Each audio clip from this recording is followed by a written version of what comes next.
everybody, Dr. Nelson here.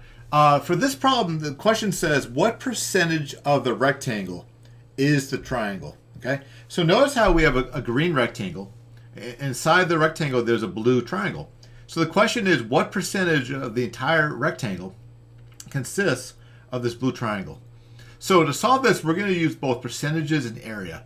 So step number one, I'm going to find the area of the rectangle. So we know that it's going to be area equals length times width. And I know the length is going to be 12 and the width is going to be 10. And I know that 12 times 10 gives us 120. So the area of the green rectangle is 120 square feet. That's part one. Now I want to find the area of the triangle. And I know to find the area of a triangle, it's base times height divided by 2.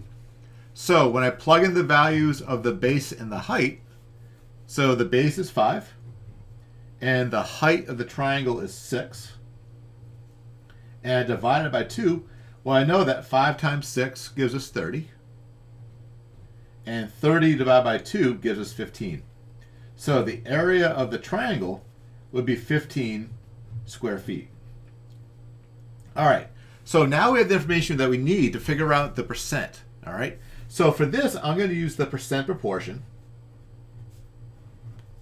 which the 100 is going to be in the denominator, percent in the numerator, part is going to be the numerator over here, and then total is going to be in the denominator.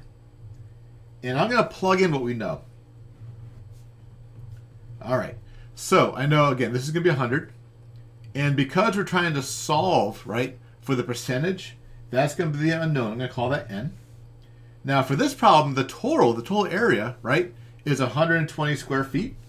So 120 goes here.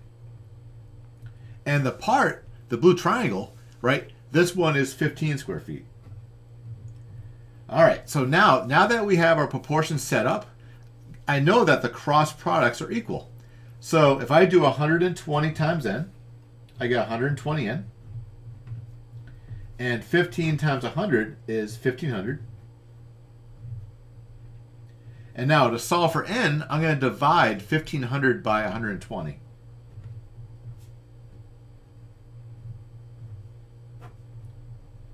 And when I do that, I get an n value of 12.5. So our answer is 12.5%.